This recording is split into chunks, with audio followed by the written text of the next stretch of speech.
The guys behind the From Corner to Corner podcast are diving deep into Montgomery County High School sports with the Community Trust Bank Coaches Corner. Join us as we talk local high school athletics with your local coaches.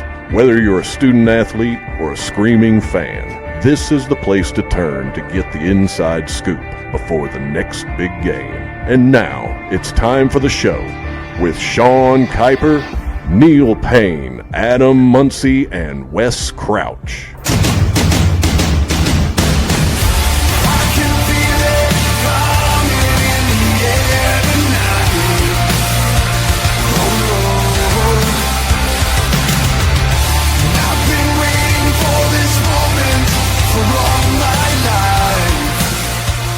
And we're live from the studio here on North Maysville. This is the From Corner to Corner Coaches Corner, presented by insert your company name here. We're still looking for that spot. If anybody's interested, call us. My phone's been ringing off the hook. And you haven't told me? Well, I mean, it wasn't for sponsorship. Oh, It's okay. just been ringing off the hook. Gotcha. Okay. Thanks for joining us live on Facebook and YouTube. Before we get started, let's take a moment to thank all of our sponsors who we're honored to be working with. Community Trust Bank, Kimsoft, 22 Sweet Treats, CRC Renovations, Kentucky Realty Group, Jacob's Auto Body. Going to need your use here real soon, Jacob. Kelwell Commissary, Simply Secure, and Brent Weehunt's Kentucky Farm Bureau in Frenchburg, who is the sponsor of our Athlete of the Month in Menifee County. Be sure to like and subscribe our pages and share this out to all of your friends. Tonight joining us is Clark County Wrestling Team. Yeah, I did say Clark County. Do not change the channel, right? It's our first show with Clark County. We have the wrestling coaches here, Chad Grant, Ric Betancur. Betancur. I knew I was going to murder it. And I was like, in the ball. Yeah. So, guys, gals, thank you all for joining us. Happy to be here. Absolutely happy to be here. Hey, listen, I want to be the first to say, they can probably hear me. I want to be the first to say that if they don't like Clark County coming on here, then they suck. All our listeners, they suck. Well, we say, when we're wrestling GRC, we say, "Get ready, chump." Get ready, chump. I like it. So you just gotta put it back in their court if you know what I mean. So. I like it. All right. Well, Coach, obviously you are currently out of season. We are. So why don't we talk about this? Was the first year that we had girls wrestling that was sanctioned? Absolutely. And we. So why don't y'all talk about the seasons? Yeah, absolutely. So we're in our third season at GRC with wrestling. So. Relatively new program when you think a lot of kids have been doing this since they're 5-6 years old. I've got little boys, one's 6, one's 8, and they've got as much experience as our seniors this year. So to put it in perspective a little bit, but we had a great season. We had 7 state qualifiers this year. We had 2 state placers. It was kind of a breakthrough year for us. We're finally getting over that hump of being so young that no one knows what wrestling is, and we're really getting there. So, there were hiccups along the way, just like there are with everything. But, what I really think is there's no bad teams, there's bad coaches. So we just need to fix what we were doing. And honestly, it's been good. We've had a great season. Anaya and Bailey here, they're here with us today. And Rick coming in to help out with the wrestling team has been fantastic. And, it's been a lot of hard work. Yeah. At one point we were going 7 days a week just to catch up with a lot of other teams. But that's what you got to do, right? You either put in the time or you're going to see the results. So, girls wrestling has absolutely exploded. When you think about, maybe even 5 years ago, it's gone from maybe 15 to 20,000 girls that wrestle nationally to right now we're over 50,000 girls that are in high school wrestling right now. Wow. So, up and coming sport? Yeah. Absolutely, yes. I don't think it's growing any faster, or could grow any faster. We did hear some really good news too. There are a couple of things related to rule changes that are going to make the sport more exciting. We can go into that later if you'd like to. And then there's some other things related to NCAA wrestling that's going to make it exciting for these young athletes that maybe making it over, into that next level, related to Division I and NCAA sanctioned national tournaments. So, I think we're going to see more of it. That's not going away anytime soon. I can tell you that. And honestly, it was my first exposure this year to girls wrestling. Before, I mostly worked just with the men's team. And this year was a bit of an eye-opener to me to how far it's come. A lot of times you'd see girls when they were younger would try it and then get discouraged because men would grow quicker and they have to wrestle against boys. Now that they've separated the two out, it's a sport for everybody. You've got girls, boys, short, tall, doesn't matter who you are. You know what I mean? You can step on the mat. If you got the will to win, it's one of those sports that you can train yourself to get better. Like a natural athlete sometimes is a basketball or a football player. Right. I know they work out, but you can actually train yourself to get better in wrestling. Pretty much we're going to have to do that because with boxing, they started out, televising boxing. They were able to go professional boxing, and then they moved into the MMA. Yes. They had no choice but to get younger, so young ladies like this can just, take it on. Apples to apples, right? Right, You're not doing this strange situation where you're pairing up, an 18-year-old man versus, a 16-year-old girl that just started wrestling. It'd be terrible. So I think it's been the fact that they pulled them apart and give the girls the options to wrestle in a boys' sport if they want to, but they can also wrestle against other girls. And the part that's kind of neat is there's actually a girl out in Arizona that recently won a boys' high school state championship, which is pretty nuts. You hear about, there's anomalies like that happen, but it's exciting.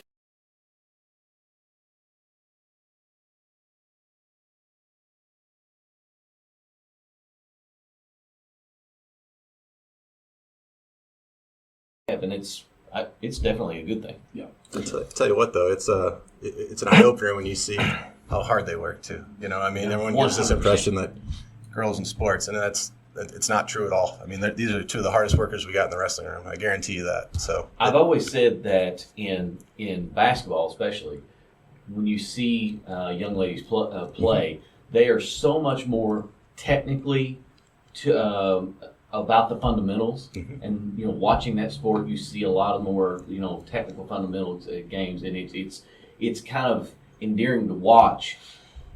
Does that follow over into wrestling also? It definitely does, and I tell you what, they still have some raw, I guess instincts, so to speak, where they're pretty darn aggressive, especially these two. But no, it is. They're technical, and A lot of older brothers that you have to fight off. Is that the way that is? Oh no, younger siblings.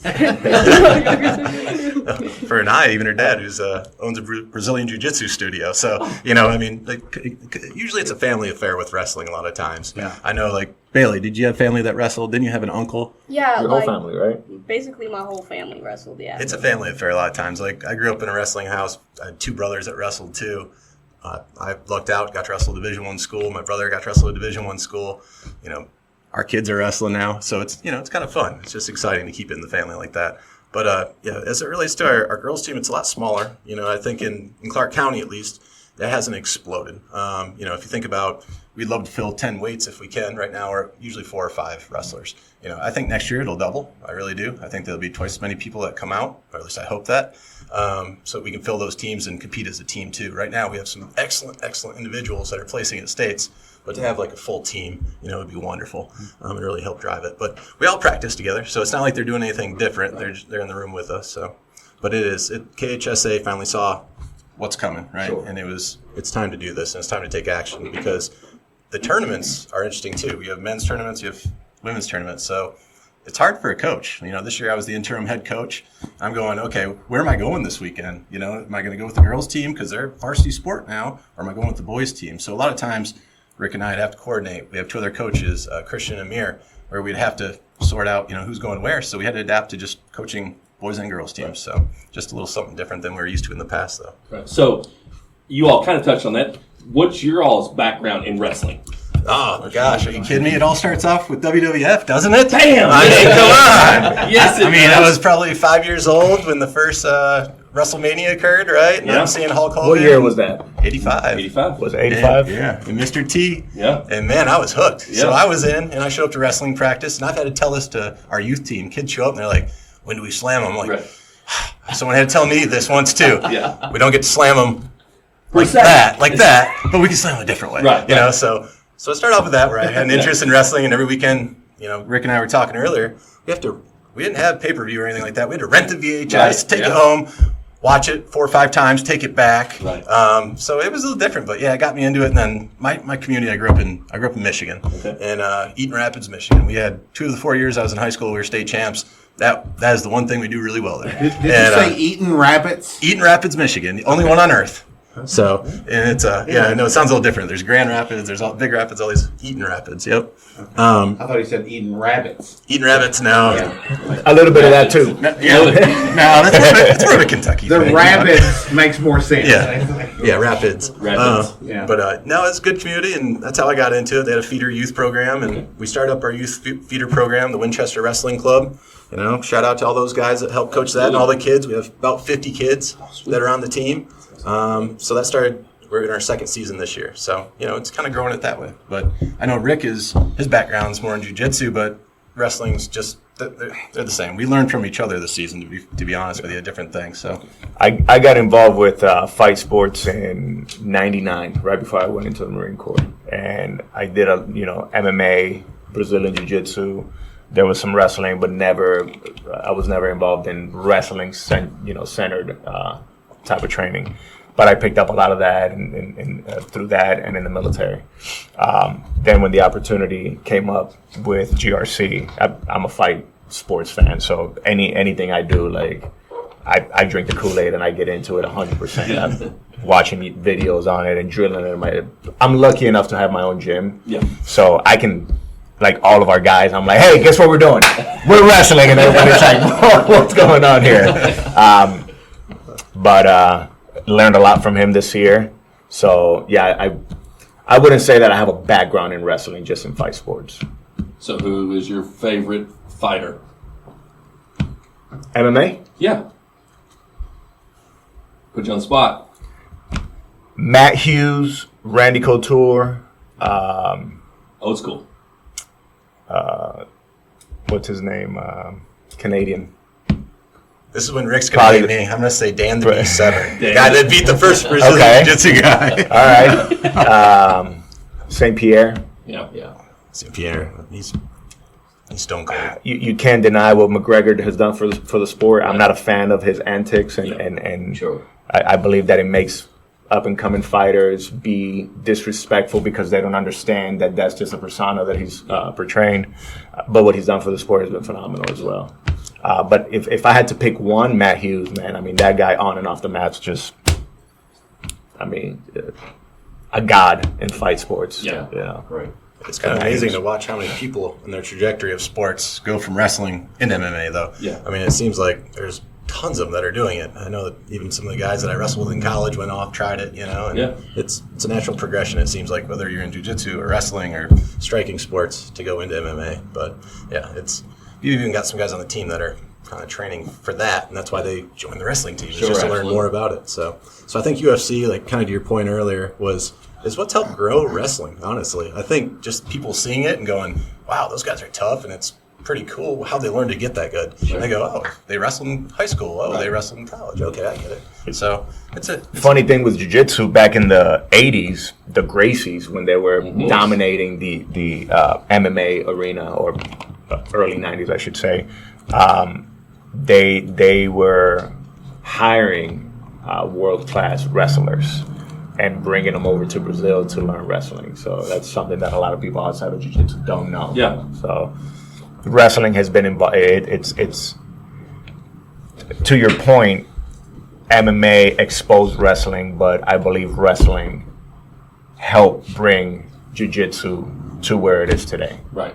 Well, you had guys like Ken Shamrock and Dan Severn that made the jump from fight sports to pro wrestling and were pretty successful. And then you had other guys. So I think, like you, to play off what you said, I think they both went hand in hand and kind of helped each sport kind of grow. Oh, absolutely. They definitely have. And it's kind of interesting. Like, same thing happened. There was men's and there was women's, right? And I don't know how many women are into it in MMA, but it seems like it's a growing sport there too. So just wild. So we know how they got into wrestling. Ladies, how did you all get into wrestling? Hold that thought. We're going to take a short break. We'll be right back. Auto Body Repair and Paint Shop is the ultimate pit stop for all your car needs. With a combined experience older than your grandma's secret cake recipe, we're here to fix you up. Drop us a line at 859-274-7425 for a free quote and let us get those wheels rolling. Our yearly growth is like a high-speed chase fueled by the love and trust of Mount Sterling and beyond. It's all hugs and high fives to our amazing crew of customers for keeping our engines revving with success. Yes, now we're back. You can ask your question now. So I'll ask again. So we heard how they got into wrestling. How did you all get into wrestling? I'm not from wrestling, so he's done a lot of fight sports, and when we moved, we're from Chicago, and so we did jiu-jitsu at a gym, and I did it when I was a kid. Stopped doing it for a while and dabbled in some other sports, and then we came down here and we opened up the gym, and I started doing it again. And I was really enjoying it. And something he kept bringing up was improving our jiu-jitsu by using wrestling, because it was something that was up and coming, and that was kind of my goal. I just wanted to do wrestling for jiu-jitsu to better my skill set, and it turned into something that I was pretty decent at, and I also enjoyed, because they go hand in hand, and jiu-jitsu helped me a lot with wrestling and vice versa. But. Oh, How about you? Yeah, your turn. I probably joined, I was always a very aggressive kid, I would say. And I've always done like cheer and gymnastics, and I didn't really like it. And my one friend, he was wrestling, and he used to always wrestle with me during my gymnastics class. And I would wrestle back, not knowing anything. And he told me to try out. I tried out, and I just loved it ever since. So what is it about wrestling? Because both of you all talk about loving it. So what is it about wrestling that you all both like? I've been on the mat since I was a kid, Right. so it was kind of more innate. But it's a great resource for me to release anything I have. Right. Because I get a lot of pent up feelings. So Just go slam somebody on the mat. yeah, basically. Fireman's carry. And my dad, he's met a lot of great friends from the gym, whether it's been like working out and lifting or martial arts itself. And I've found myself doing the same. Bailey's probably like my best friend, and not probably, she is my best friend, and she Probably maybe. She sort of is. my best friend. Still being decided. TBD. And she's also a great practice partner. I learn a lot, and we clown around a little, but we do learn a lot from each other, and I just appreciate the community it provides, and it's a really nice family. Cool. I would say the same. It is like a family. The people are like all super nice, positive. It's all like motivating, and it makes me like, it made me a better person. Like motivates me to work out, eat better, and it make friends even. I think it is like a stress thing. Like I let out a whole bunch of steam during wrestling. I also think it's another like type of intimacy. In not a weird way, but Right. We're all seeing each other sweaty, and we're all fighting each other, Right. and we're seeing parts of each other no one else really sees. Very vulnerable. Yeah. You're allowing yourself to be very vulnerable in front of people that you may not know otherwise. Yeah, and I think that's what brings us close together. You get strangely close with people. Like if you play basketball and they get you with a nice crossover, you're like, oh, that was nice, Yeah. right? But in fighting or wrestling, you get intimately close in a different way when somebody beats the crap out of you. Right. And 2, 3, 5, or an hour later, you're like, man, that was nice. Like, It is. and it's weird. And until you do it, you won't understand it. And then you look at each other like, all right, man, I'll see you tomorrow. And you're like, yeah, I'm looking forward to it. Right. Like all the stresses that you pick up at work, maybe with the wife, maybe with whatever you got going on in your personal life, you get on the mats, and again, we're talking about somebody that's trying to choke you or pin you or whatever, and all of a sudden, all of the world's problems are out the window. Right. Your main concern is, how do I keep this guy from choking me? Right. So it's a very good way that I have found to forget about your daily life. Mm-hmm. And just focus on what's at hand. And in today's day and age, with information just being so rapidly thrown at you, being in that moment is something that we see less and less of. Yep. Yeah, I think that was the only time I got pissed off this season was I saw a kid had a phone in his pocket during practice, and I said, all right, this is where shit just hit the fan. Everybody's like, oh yeah, that day. I've been intimidated by you, but that day, I was scared. I was scared of you. You know how there is. When you're trying to coach someone and teach people to better themselves, there's got to be a level of respect there, right? And that's when I was like, all right, that's we just crossed the line. So, but he's absolutely right. It's like in the wrestling room, there's almost a hierarchy, right? It's like everyone kind of knows who's where, but you're always chomping at getting that guy you want to beat, right? So you're hoping that maybe you beat this guy today, maybe he beat you there, but you're always trying to learn from those losses, and it goes round and round. And we saw even this season, it's kind of the changing of the order, right? The pecking order sometimes, where people get better during just a season and are able to overcome some of those.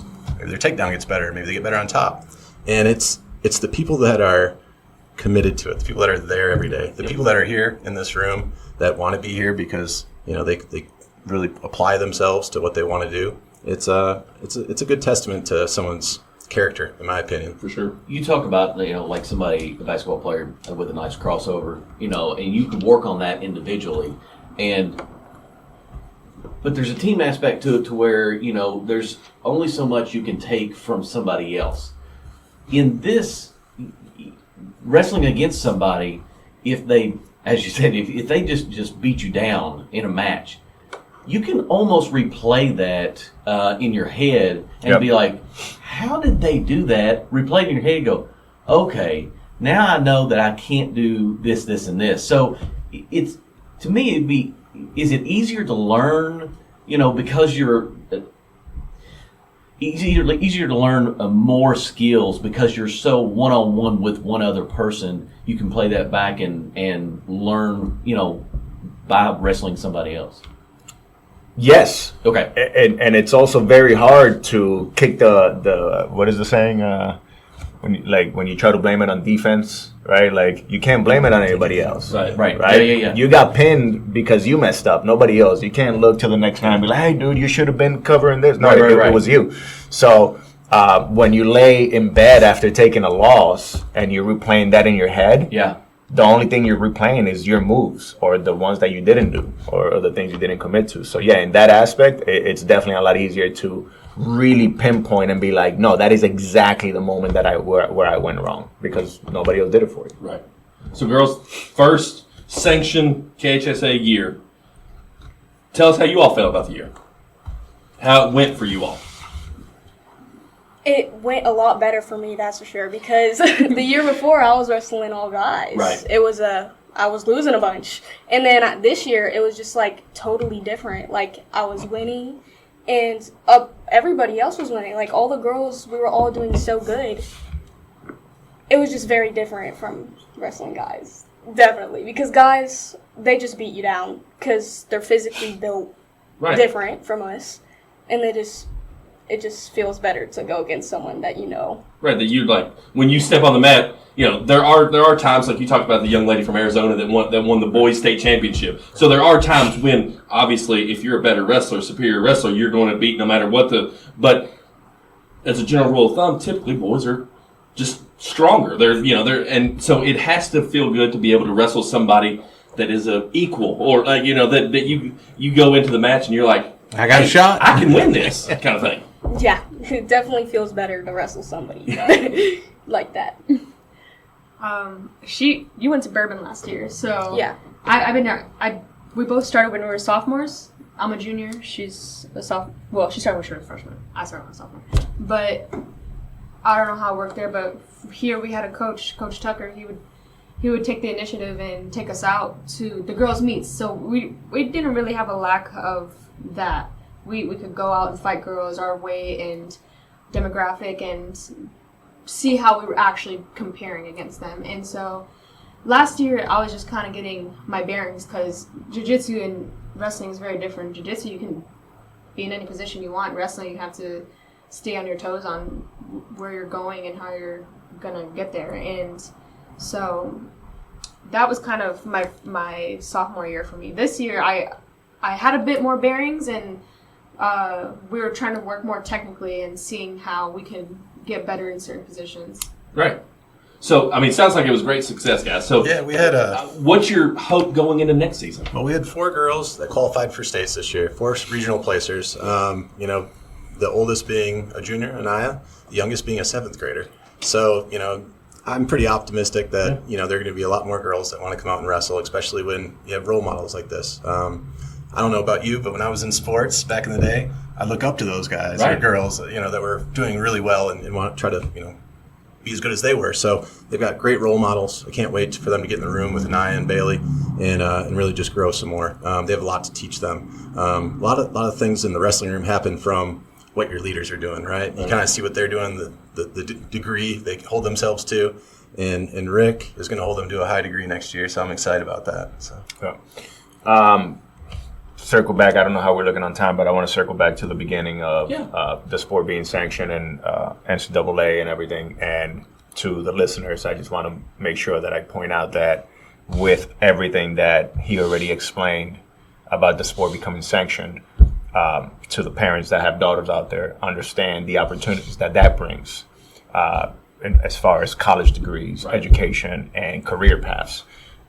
If you do the research, you'll see that an athlete, any athlete, but more so a wrestler that wrestles in college, is more likely to score a high position at a corporation because of the level of training that they've had in understanding how to grind and how to not fold under pressure. Discipline.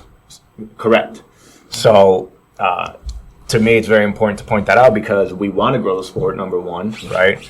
But for girls out there that want to go to college and perhaps don't have the means, this is a great opportunity to get your college paid for, doing something that you enjoy. Absolutely. I mean, and the monies are there. And a lot of times you got colleges and universities that are just begging, just tell me you're interested. Even if you're mediocre, we got money, and the monies are out there, especially, for wrestling and golf and tennis. If you want soccer, if you want to go to the next level, there's opportunities for that. I think they're already starting to work with some of the colleges and getting some ideas, hopefully in their head. We got to make the dream real, right? But set their goals high. I mean, they can go wherever they want to. They just got to set themselves to it. So it's nice to change that environment where it used to be just boys sports. We're trying to get them into college.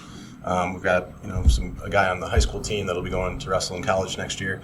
But the girls are doing it too now, and now they're going to have opportunities to even maybe wrestle on teams for Kentucky or world teams or things like that. So it's pretty neat. It really is. And I'm sorry. No, you go on. The mindset of the college too. It's like everybody's always thought. Well, it's got to be Division I or not. It really doesn't. And we've seen so many kids on this show that's come through here that's NAIA, Division II, Division III, some Division I. I mean, Absolutely. And we've had college coaches on the last couple of weeks, and I mean they are heavily all over this area in here looking for talent. So the opportunities are definitely there, and there's a lot of money out there to get, and college is expensive. I know because I'm putting one through it right now. So it's not cheap, that's for sure. Oh, yeah, this week alone there were 4 college schools that just announced that they're starting girls programs for next season. Nice. So if you think about it, it's exploding. It really is. Well, and you look at women's sports across the board are gaining popularity, and it's and it's coming with the up and coming athletes, the Caitlin Clarks of the world that are bringing the spotlight to where it should be. I mean, they work just as hard as their male counterparts, so they should get I'd say they work harder. I would agree, and I'm partial because I train the girls, but listen, they train with boys. Yeah. Not just these two. All the girls across the world, because it's a fairly new sport for females. They train with boys, right? And do you guys take it easy on them? Not really. You're like, heck no, I don't want to be the one that loses. I don't want to be the one that gets pinned. Yeah, so it's So if there was a young lady out there listening or a parent, how would they get their daughter started in wrestling? Well, this is crazy. I had a call yesterday, so this is perfect. So I had a woman call me. She says, "Hey, we're moving from Irvine, Kentucky to Winchester next year. We're excited about it. My daughter does jiu-jitsu right now, so I got to still talk to Rick about this. And we want to get her into wrestling. So we have the Winchester Youth Wrestling Club. We invite anybody that's 5 years old to about 5th grade to come join the Winchester Wrestling Club. We wrestle all winners our season. If you're not in that age group, we'll send you to RDC, which is our middle school, and that'll be our middle school wrestlers, and then our high school team. So contact us. We're on Facebook. Just go to Winchester Wrestling Club, or you can go to GRC Wrestling Clark County. We're on Facebook. Hit us up, and more than happy to accommodate. And it doesn't hurt that you all and really the whole 10th region was pretty darn successful at the first state competition this year. Oh yeah, absolutely. It was a very well organized event. Yeah, it was amazing to see. Our region was not an easy one by any means. Right. We had some great competition. Anaya wrestled the best girl in the state at the region, and didn't see her at states, but had to see her at regions. and went toe to toe with her. So she's going to give her a run for her money next year. I can tell you that. How do you feel about that? You lost to her, right? Oh, thanks for the clarification. Okay, She's reminded I don't remember every day. if she's lost to and won to, so I just got to check. Is that the one you lost to? So before we get to our next break, Rick put me up to something before the show started, and can you tell the listeners, all 17,000, how did you get grounded again? How did you what? How'd you get So, How did so she when get I, so when I took grounded? my loss, She'd rather talk about the loss than how she grounded. She's like, let's talk about the loss I took, not how I got all I have to grounded. say is listen to your parents. Especially ones that are masters in jiu-jitsu, right? Oh, one time I talked back. They make you tap. You know what though? I did pretty good. She's like, I hold my own. Let me say, I did a sweep and went into an a leg lock, and I think he was a little surprised. I didn't cry, but I did do pretty good. She was pretty disrespectful, and I was like, man, I could give her a whooping. Yep. But I was like, but she's 16, like, and I think we're past the I'm your dad, like, so I'm like, you know what? Let's go to the gym. Let's go to the gym. Yeah. And when we got in the gym, I said, put your gi on because I'm coming hard. Yep. Like, I'm not coming at you like you're my daughter or a girl. I said, I'm coming hard. And we went at it for like 20 minutes. I didn't set up a timer. I didn't anything. And at the end, I was like, whoa. All right, Dan. She did all right.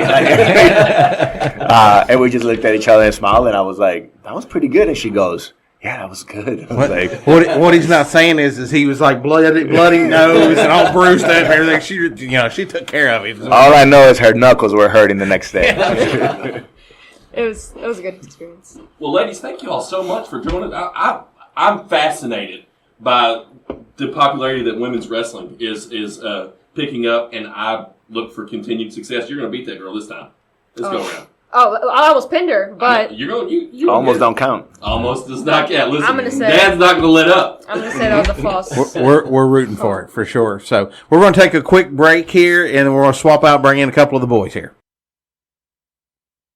CRC sprung into life in the year 2000 thanks to Rusty Cerniglia's bold leap into entrepreneurship. Juggling a full-time job with his small gutter venture, he watched it blossom into CRC Renovations. Fast forward to today, CRC boasts a dream team ready to dazzle both homeowners and businesses alike with their top-notch services. We're back here. Thanks for holding tight there for a second. Quick set change. We've got the guys here. We're going to just go around starting right here and let everybody introduce themselves and let us know what grade you're in, what your name is. My name is Mikaden Skeens, and I've been wrestling for 3 years now. And I'm a senior at GRC, and I'll be attending Mount St. Joseph here in the fall. All right, nice. My name is Andrew Oliver. I'm a junior here at GRC, and I've been wrestling for about 3 years now. My name is Quentin Falls, and I'm a senior at GRC. I've been wrestling maybe 8 years. I'm Brock Heidel. I'm a sophomore, and this will be my 4th year coming up this year wrestling. Sweet. So, being 8 years, obviously, did you transfer into GRC, or was it a program before they got started? Well, we got them from Scary Gary, Indiana. So, Okay. So it came down. Yeah. So you're the experience on the team then. You can say that a little bit. All right, good deal. So, Coach, why don't we jump right in? We just talked about the girls. Yep. Tell us about the boys' season. Yeah, boys' season was great. We had some really good wins at big tournaments. We were up in Connor, if you guys are familiar with that school, up in northern Kentucky. Kind of one of the better beds of wrestling with a lot of teams up there. We had a couple of the guys that were here tonight. Mikaden was in the finals. Brock placed at his first tournament. It was just one of those tournaments where we were finally getting over that hump. But we had some great wrestling this season. We did not let up on our schedule. We went to all the hardest tournaments. If you're not wrestling against the best, you're not going to be the best. Absolutely. So we took them to the hardest tournaments and really pushed them, to be honest with you. We wanted to see what they could do. And a lot of them, the younger guys, felt a little frustrated. You could tell, when they were wrestling back through the consolation rounds. But it gave them the experience they needed. They needed those extra matches. So, we had one dual meet this year. That's one thing that I do regret a little bit. I wish we would have had more dual meets, but we had a really fun senior night. over at GRC where we brought in LCA and then also who did we bring in? Who was the other team? Ashland. Was it Ashland? It was Madison. Madison. But we had a fun night, and then we're hoping to next year though have more dual meets because they're middle of the night or middle of the week. It kind of gets everyone hyped up. It's a lot of fun, so hopefully we'll do that. But we had 4 guys qualify for states. Great turnout. 2 seniors qualified, or the senior Quinn did. We had Brian Falls qualify, who's a junior, and we have Brock Keidel wrestling. Did you place in regionals? No, I was 1 match away. 1 match away. Okay, 1 match away. So you see where we're going with this. Everyone's getting closer and nipping at it, especially for a lot of the guys being in their third season. But we had a great season, good turnout. The only thing we're missing is a little bit on the lower weights, to be honest with you. Right now we've got a lot of really good wrestlers in the upper weights, but we just have some gaps right now in the smaller guys. So hopefully we'll do some good recruiting in the off season. I jumped in as the interim coach about mid-season. Was surprised with that, but we just kind of focused on what was important, getting these guys as good as they could be in the shortest amount of time we had. So we just charged forward as fast as we could. We are going to be hiring a new head coach for the boys team coming up next season, just to let you know. Right now they've got a job search out, and that'll all change, but we kind of know who it is, I think. So we'll see how that goes. But we're looking forward to it. We're doing a lot of off-season wrestling right now. We're getting kids, going to camps and everything else. And it was a great season. It was a lot of fun too. We had a few moments that I think surprised. We had this one event where we had a snow day. Okay, so the whole district's off for the day. And we decided we'd do a snow singlet challenge. I don't know if you know what the snow singlet challenge is. I do not. All right, so first of all, singlet is, most people go, that's It's a a little revealing. onesie. That's Yeah. a little It's a onesie. Or they call it a leotard. They call it all these dumb things. You know what I mean? So basically you had to take the singlet, run out in the snow, roll around the snow, and then send it to everybody else. So we did some goofy stuff too, but we had a good season all in all. So That's a good morale builder, right? Exactly. You all participated in that, right? Yes, sir. Okay. Was it the best thing you've ever done in your entire life? Maybe the coldest. Definitely the coldest. So you talked about going to Mount St. Joseph. So, were you going there to wrestle? Yeah. Okay. So, what kind of program do they have? It's D3. It's not D1 like Penn State or anything, but it's an opportunity. Right. See that? It's closer to home. It's up in Cincinnati. Okay. I was originally committed to a school in West Virginia. They're D2, but I didn't want to drive 5 hours back and forth, home and stuff. But I see it as an opportunity. They have a great coaching staff. They had a national champ in 2022, so that's kind of inspiring for me. Yeah. I actually got to meet him on my visit. Nice. And he had like a pro day for the Bengals the other day. So I'm an athlete. So. Yeah. But yeah, it's really motivating. It's kind of what I'm looking towards now. High school's over. Yeah. Looking towards that. I'll start transition to the gold and blue. MSJ does. So. Well, cool. This is the overachiever we're talking about. Like with Rick talking about transition to the workforce, he's going to be your overachiever. He's already got his associate's degree. Yeah. Leaving from high school, so he's got 2 years of college already knocked out, which is amazing. Fantastic. So, Congratulations. And those opportunities are out there. I try to tell my kids, they're out there at most high schools. People just don't take advantage of it. You got to get in there and grind. You all both talked about grinding with the girls. You got to get in there and grind and get it done. How many wrestlers did you all have on the team? Oh, geez. Okay, so wrestling is like a war of attrition. All right, you start off with a bunch of people that think it's a great idea, and then they go, "Oh, crap. Oh, you mean we can't drop elbows? Maybe I can't wrestle this 215-pound man." You know what I mean? So we this lose hurts a few more than I thought it would. And I think a lot of it is honestly we lose people because they can't do it day to day for some reason. They don't want to commit themselves to the workouts, and they're demanding, because we have to train to the best guy. We can't train to the worst guy. You know what I mean? So we usually start off with, I would say, somewhere around 25 and end up with a core group of probably, I would say with the men's team, about 15, probably 15, yeah. Which, still a solid number. Yeah, it is, yeah, especially for our third season, I mentioned the youth group's got like 50 kids, and hopefully that carries over long term where all these kids stick with it, but I think a lot of times people also get, there's a starter, right? Just like in anything, and, we invite anybody to come into the room. You can stay, we're not going to cut you. There's none of that going on. As long as you can stay with the demands of the practice. And I think once people start finding out who's varsity at what weights, it sometimes frustrates people. So, but we've got a good lineup though. We really do at our heavier weights, and we have some kids that started when they're in 7th, 8th grade as starters on the high school team. If you think about that, that's not easy. And those were in the heavyweights divisions that are mostly juniors, seniors, right? So We're a growing team, that's for sure. Are you able to compete in all of the weights? Like I know you said you weren't in the girls. Can you do that with the boys? Yeah, so with boys, we have 14 weights that there are in high school. That's how many they sanction. You start at 106, and they go up to 285 is the heavyweight limit, the cap or whatever. So anything in between there is where you fall, And people always ask about, so how do you make weight? Well, you got to be below that weight. Yeah. And a few people learned this season that you have to make weight. Yeah. One sitting next to me. So how many pound weight allowance was there, Brock? There was I think 5. Was it 5 that day? But the problem with that was my scale. I was always cutting like 20 pounds a week because right now I'm 170. I wrestled 144 during the season, so I bulk up a lot for football. My scale said I was about 5 or 6 ounces over. So that night, I ran all I could, and the day before I was still good. I came in, I was like 5, maybe 1 or 2 ounces over. It was close, but close is not there. Yeah. So they learn. Accountability is what they learn. Right. What I like to teach them is that it's on you. Mm-hmm. You're the one at the end of the day is going to have the job, the responsibility, the family that you have to care for. So care for yourself. Get it done. Do what you need to do. So does that disqualify him from that class, or he has to move up a weight class? Sometimes we have options. This was a 2-day tournament. He won his matches the first day to get into the second day of the tournament, and then didn't make weight. So that was a little frustrating to a coach. Did you say 1 or 2 ounces? Yeah, they won't That's let all you. it takes. Well, but you have to hit exact. Yeah, but you said there was a 5 pound weight allowance. Weight Yes. allowance. So Yeah, he it was was 5 like pounds, 5 2 pounds and 2 ounces over. Okay. Yeah. I mean, if we're going to get technical. Yeah. Right. Yeah. So he was way over. With the discipline way thing. over. If it was just 2 ounces, he would have been good. Yeah, for that day. But it's hard. There would be some tournaments. I was taking pictures of food in my fridge the night before to see what I want to eat the day after. Like you got water weighs weight, so you really got to watch out with what you're putting in your body. And it really is.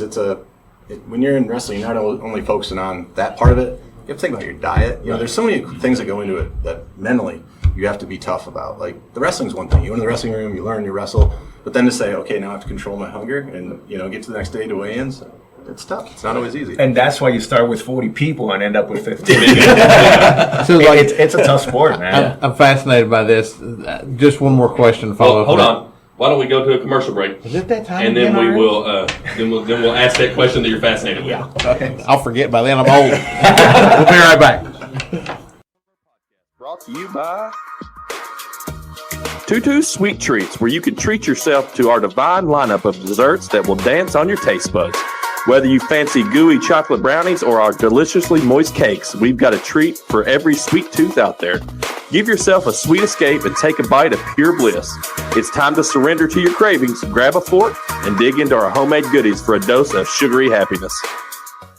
What was I going to ask now? I don't know. It was a fascinating question. You were so fascinated. No, it's like, okay, so you said you bulk up for football season, right? And, Yes, sir. and that was a pretty significant weight difference there from 144 to like 171 or something like that? yes, sir.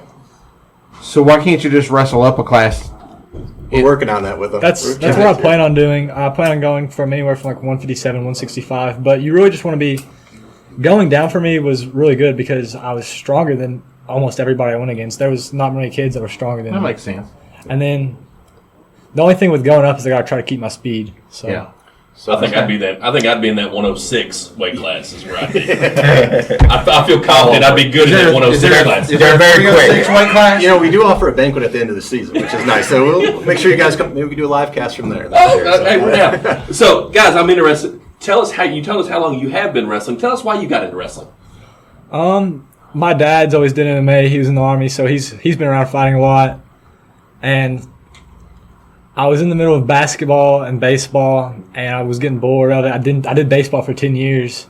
I kind of just wanted to do something a little bit different. It was new. I have a friend who wrestled. He doesn't wrestle anymore, but he brought me out to a practice, and I got thrown into a tournament with no experience, no practice at all. And I actually won a match that day. And, after that first win, you just get addicted to it. Yeah.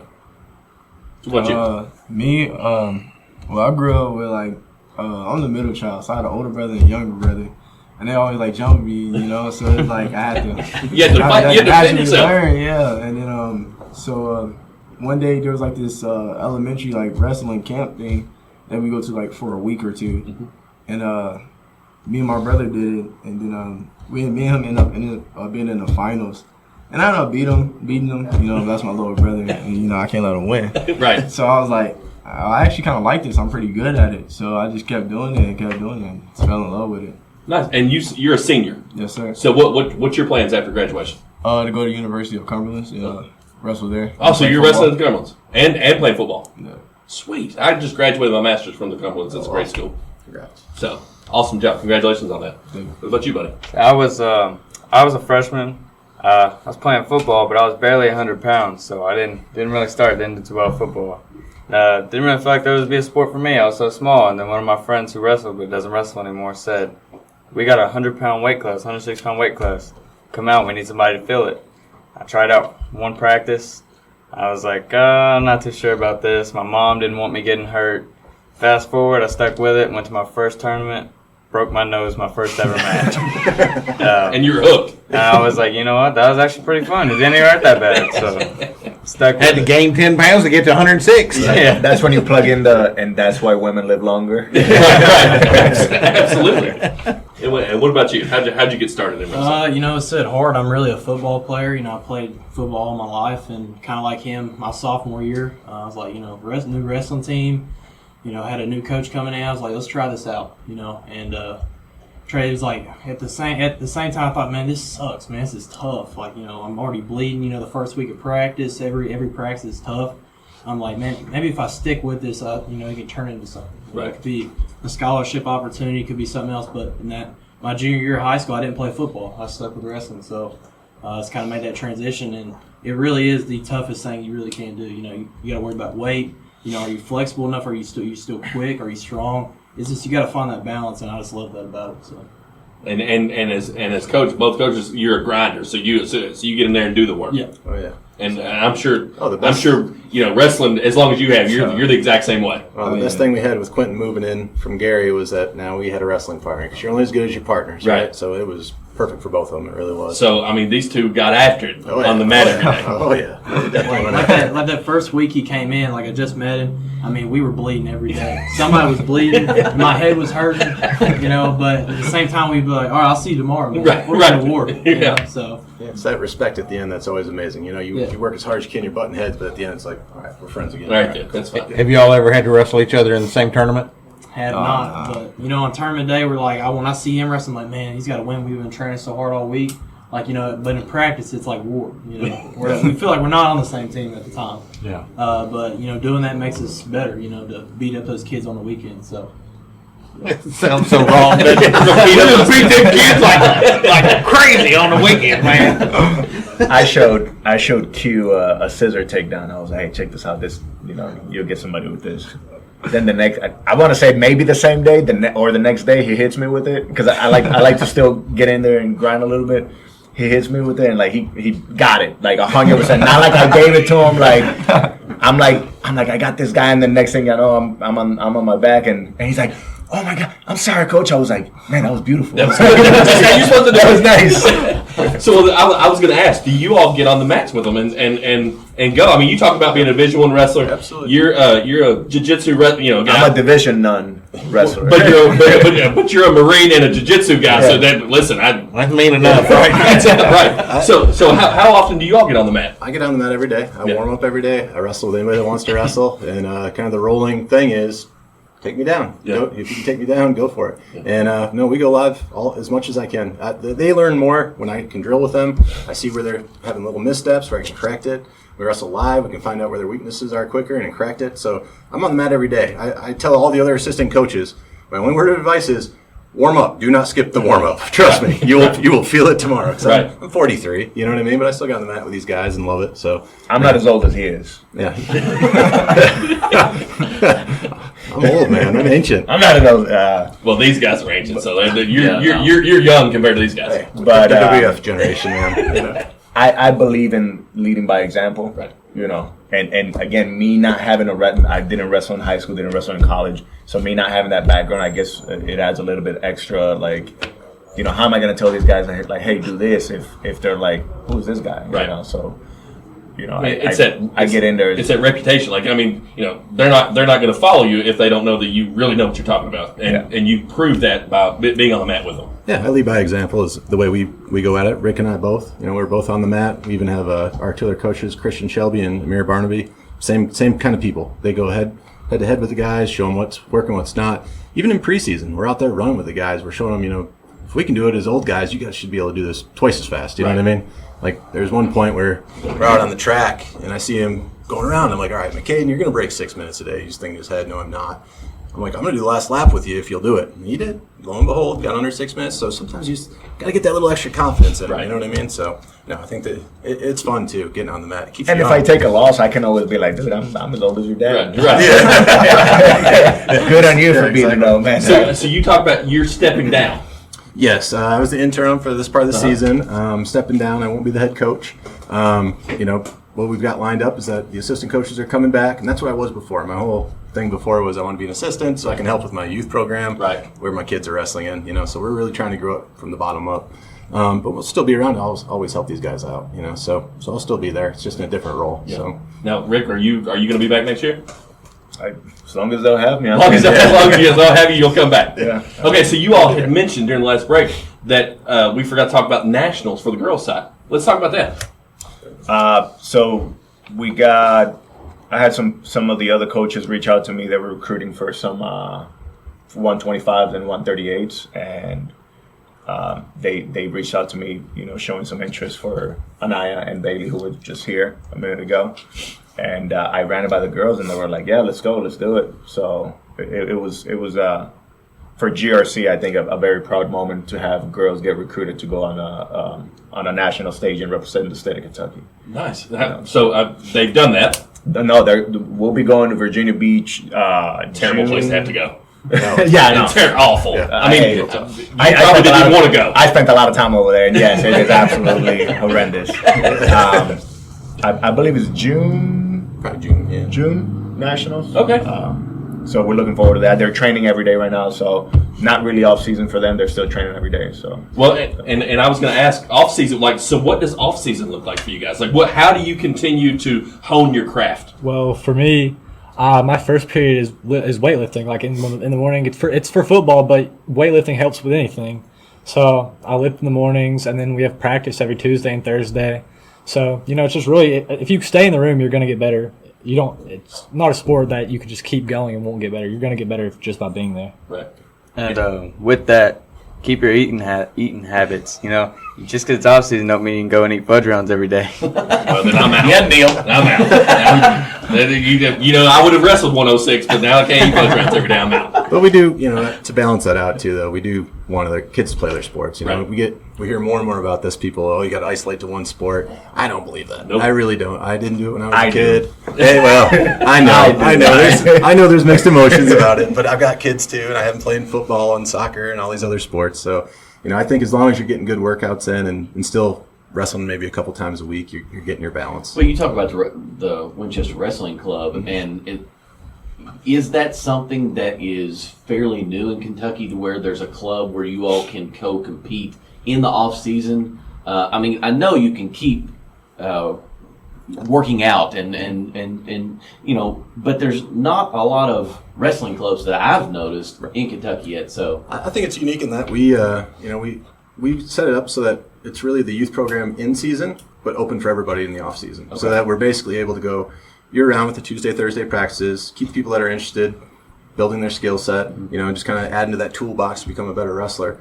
But yeah, I think it is unique, at least for our area, because a lot of times the season ends and the coach, you know, kind of takes the season off, and then you'll see you next November, right? But we don't want to do that. We want to keep the continuation. We want to keep the touch. That's why the guys are here today, because we see them all the time. You know what I mean? We're still working during the summer times to make sure they're getting better and checking in on them, seeing if they're lifting and doing things like that. So, no, and it's a balancing game too. Like Brian Falls, Quentin's brother, he's on the football team. He's dedicating himself to that right now. I understand that. So it's a give and take. You know, if they have the time and they can do it, we're happy to have them, that's for sure. Well, so we talked about this on the girls program, and as we start to wrap up here, tell us if somebody's interested, how do they get started in wrestling? Yeah, if they're interested, we do a call for wrestlers for the high school team in the fall, or even we have a lot of new wrestlers coming out to the Tuesday, Thursday practices at GRC. We go 4 to 5:30. If you're interested or have younger kids, get a hold of me on the Winchester Wrestling Club, and we'll make sure we set you up, and we'll get you included with the workouts. So, yeah, it's a low-cost sport, too. The Winchester Wrestling Club is free, which is really pushed away that barrier for getting kids into sports. A lot of times, $100 to sign up, $200 for clothes, all these other things. Free, we give you a free t-shirt, and all you need to do is get wrestling shoes. And if you can't afford them, we'll get them for you. Right. So, our whole thing is to make sure the community can get as many kids into it as possible, and there aren't any barriers. So yeah, we're doing our best to make sure it happens that way. And so far, we've been self-funded, and we haven't had to, reach out to other people. We've just done it ourselves. And it's been great. I think that's why we've had such a strong turnout, too. So, Coach Rick, I got a question. If we went WWE style, could I beat you in a match? Yes. Okay. I just need to ask that question. Absolutely. I have a question for you guys. Do you guys ever have anybody come on and give you any WWF or WWE trivia? Do you ever have that happen? Well, I don't know that you want to do that because I'm a pro wrestling nerd. I love pro wrestling. I know, that's why. Is this the question? I might not know it. So, if we had another hour, I could probably sit here and just give you a 9-point quiz, right? Well, then let's come back sometime. Let's do that sometime. But maybe for this time. Okay. All right. Is this the question we talked about? Yeah. I want to see how deep you can go here. Okay. So, I said 1985. It was Hulk Hogan, Mr. T, right? They were what made me want to get into wrestling, right? Not knowing that it wasn't the same thing. Name one of the 2 guest referees in that match. Muhammad Ali. You got it. Yes. Oh my gosh. You're good. All right. You're an all-star, man. You said one of 2. Do you know the other one? It's funny you say that. I literally just watched WrestleMania 1 win. Right before WrestleMania? Yeah, just a couple weeks ago. Did you forget the part where I told you he's an encyclopedia? No, I wanted to do this because I want to see how deep. Do you have it? Do you have the other one? It's Pat Patterson. Pat Patterson. Yep, because I talked about him having sherbet-colored hair in the pay-per-view. Okay, awesome. Yep. Man, that's Can't amazing. remember his name, but he can remember his hair. Yep. So I actually we were going to do a goofy segment where I watched WrestleMania so you wouldn't have to, was what it was called. And that was one of the comments I put was that Pat Patterson had sherbet-colored hair. That's fantastic. He wanted to try to get it in like a 60-second thing so we could do it on a reel. Yeah. He had 3 pages full of notes. He goes, this ain't happening. I can't read it fast enough. So the worst thing about that, if you go watch the pay-per-view, I don't know if you are WWE guys, I'm a nerd. You started some, Coach. If you go back and watch the pay-per-view, they're doing their backstage interviews. Okay. And they're both together. They're talking. They're talking smack about the other guy, and the other guy's just off the screen. I'm like, it's so cheesy, but I love it. Do you remember when Roddy Piper had his own talk show? Yes, the Piper's Band. Was that what it was called? Yeah. Okay. I thought that was He cracked a coconut on the guy's hand. They still do that or no? They have anything like that? They do something. Do you remember the time that Marty Jannetty jumped through the glass to get away from Shawn Michaels? Cowardly move by Marty Jannetty on the barbershop. If I might add. Yeah. Cowardly move. Cowardly move. He was trying to get away from it. Well, I'm impressed by your knowledge of the history of everything. I That's love amazing. pro wrestling. That's where this podcast started out as a pro wrestling podcast. So if you go back and listen to our first year worth of stuff, you would probably really enjoy it because we went back and rewrote history. I was going to say our very first episode because I think of random things that you talk about diving deep into like fighting sports. I think randomly about our first episode was what if Hulk Hogan had to turn heel in 1992 at the Royal Rumble? Okay, that would have changed history forever. Yeah. So Episode 2 was the curtain call. Yeah. Curtain call. Yeah. Pulled the curtain back, man. That was. I mean, we really enjoyed doing that, but we weren't really drawing the. Yeah. Our listeners weren't growing like girls wrestling. Their listeners are on the logo now. or sitting behind the computer. Right. Yeah, 4 members. We had 3 listeners, and we've brought them on staff. Yeah. So. If they were willing to listen to that, then they should be here, right? So, but you should go back and listen to some of that. You probably would good. like that. No, so. I definitely will. We used to, when I was in high school, that was part of our warm-up. We'd do WWF moves. And people in the stands are going, what are they doing? Like DDT, and they're like, DDT. Yeah, like Jake Roberts, greatest DDT in pro wrestling history. Do you all watch current wrestling? No, not really. No, sir. You all are missing out. They're looking at it. It's like these guys are.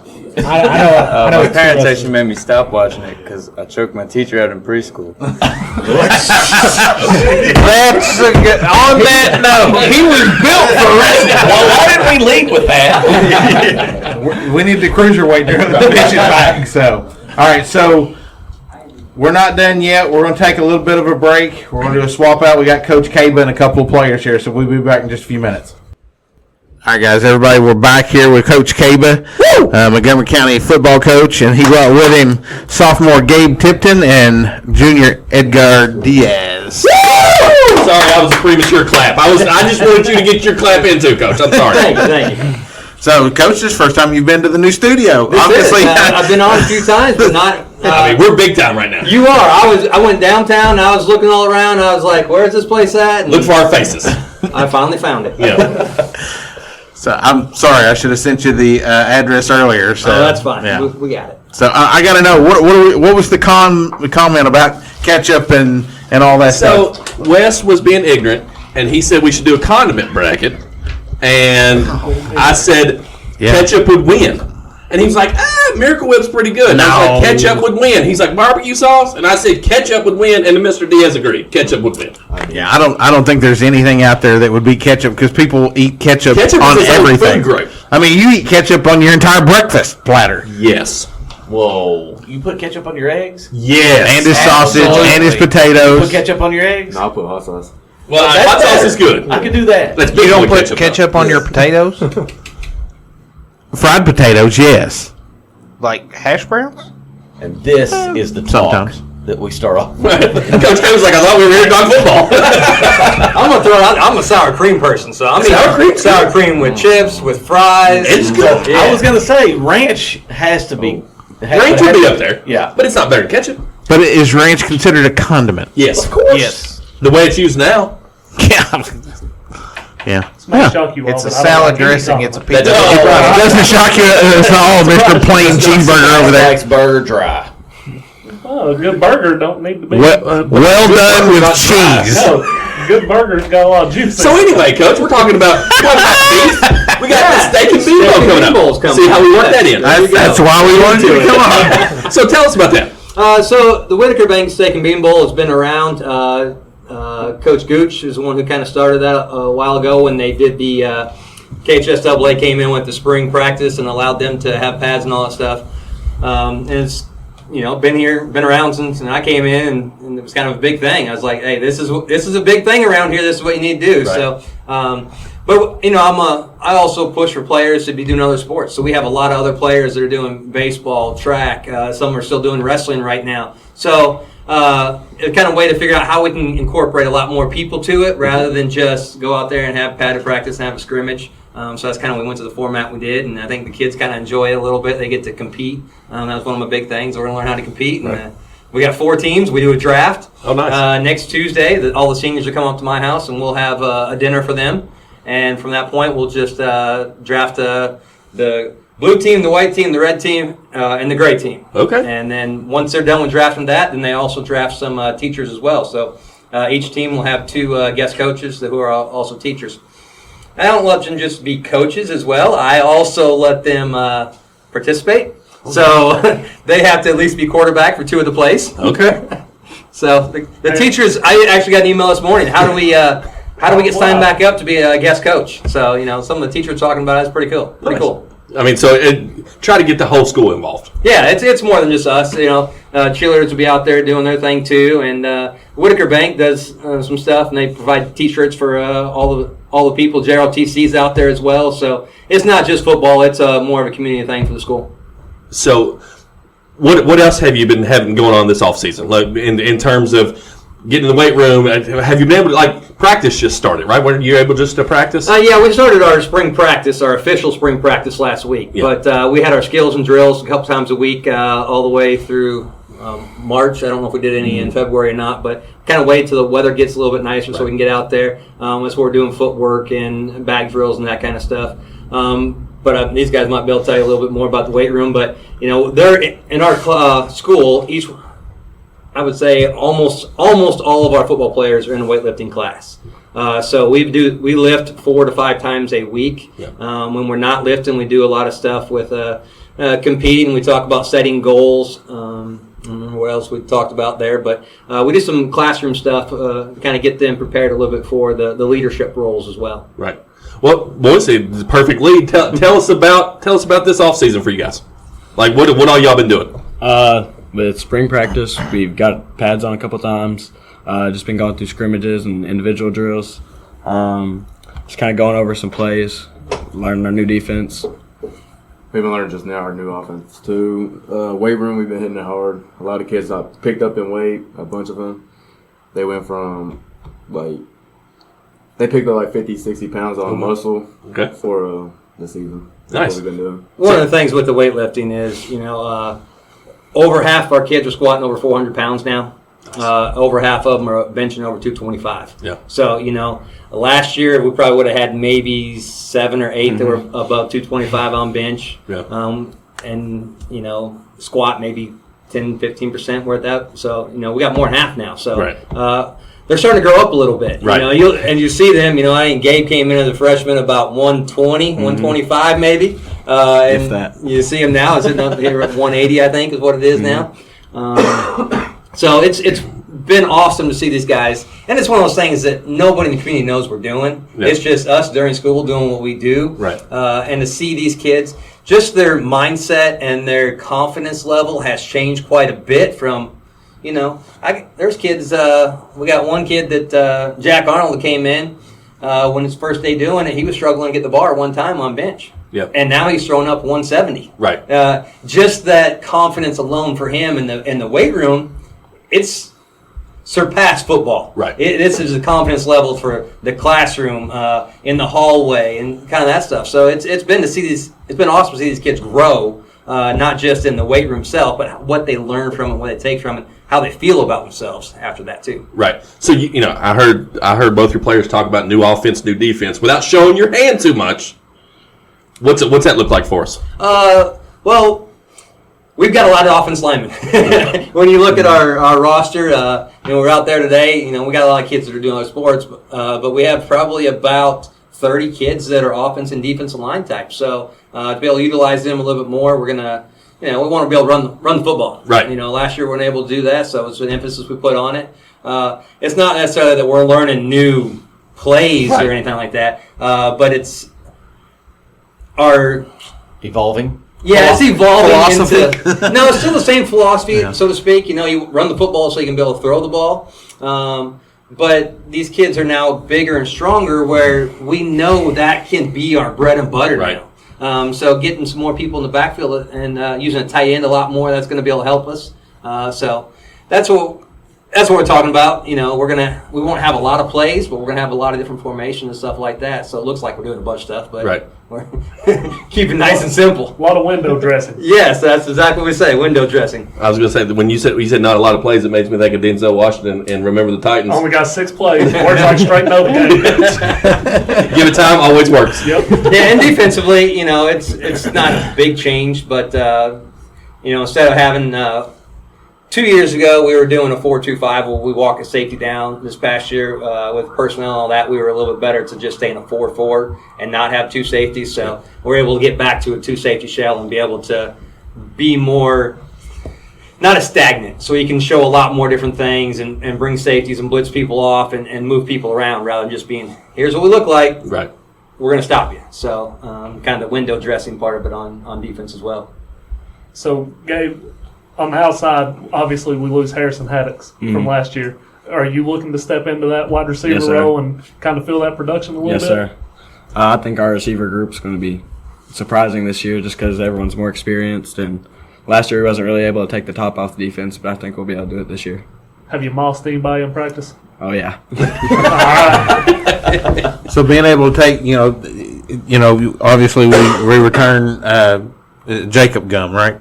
Yes, yeah. So he's back. He's going to be, he's got 1 year under his belt now. So you feel a little more confident. You'll be able to take the ball. And is he going to be hitting that deep ball a little bit easier this spring? Yes, sir. I think so. Yeah. Yeah. And again, or fall. Sorry. But this spring too. It starts in the spring. Yeah. It starts back in December. And he's one of those kids that all of a sudden now he's benching 225. So he's not put on a huge amount of weight, but when you look at him, you can tell a complete difference. His muscles are defined in his arm and all that stuff. And again, the confidence level, it's a thing. When you hit 225 on bench, it is just like this huge confidence boost. Right. And as soon as you do that, man, that's what he did, and now he's just ready to come back, and he's got that experience which he didn't have before. So looking for some good things out of him this year. So, Coach, you mentioned confidence a lot in this short time we've been talking. Is that something that you focused on this offseason that will hopefully carry into next year? It is. I mean, we haven't put a lot of talk into that. It's been more about, setting goals. That's kind of a big thing. And, one of the things we always said, we set a goal on this year. I did, and they didn't learn about it till later on, but to have lockers in our locker room, Well, so I was going to say, that is on the notes. Big thing, so, Yeah. But just experience. We were very, very, very, very young last year. So when you say, who do we have back? It's like, what did we lose? We lost 7 seniors, and I think 2 or 3 of them maybe started for us. So we were relying on a lot of sophomores last year. And they're finally, those little puppies are growing up a little bit now. So they'll be ready. And you can tell a difference in their body, too, when they hit that, 16, 17, 18-year-old. And you knew that last year going in. We talked about that the first time you were on the show last year. Was like, got a lot of sophomores, really young, Yep. So, and they weren't experienced. And so now we're experienced. So that's a great thing. So talk about those lockers. The board approved it, right? Yeah, the board did approve it. It's something that not a lot of people know exactly what it looked like in there, but it was just... It was rough. An open room with benches on the side and then a big bench down the middle. And they didn't have a place to put, a couple hooks to put up helmets, and then they put their cleats on against the wall, underneath the bench, and then it just kind of turned into chaos is the way I kind of describe it, because you didn't have your own area. So that was one thing that when I took over that I wanted to do, but it's been a process. Right. Trying to get this. It's not cheap. You're looking at about $100,000 for this project here. So we were able to raise some funds with before that to kind of get some funds going on that, and then the team stepped up and we did a fundraiser this year, and we fundraised $30,000. So. It may take all our money we have, but we're getting lockers finally. Right. So when will that be done? So they've been ordered. They're probably going to be here somewhere at the end of June, 1st of July.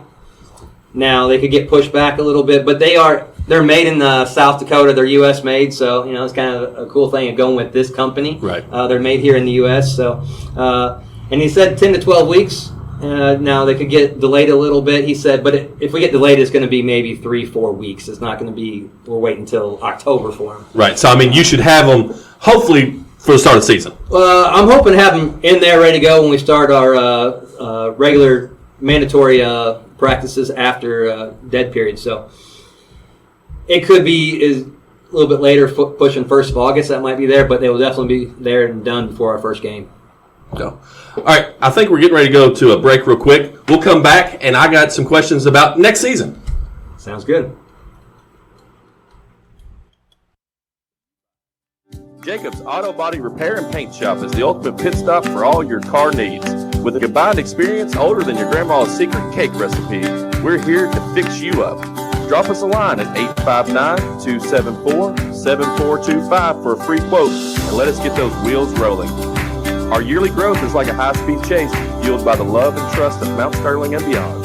It's all hugs and high fives to our amazing crew of customers for keeping our engines revving with success.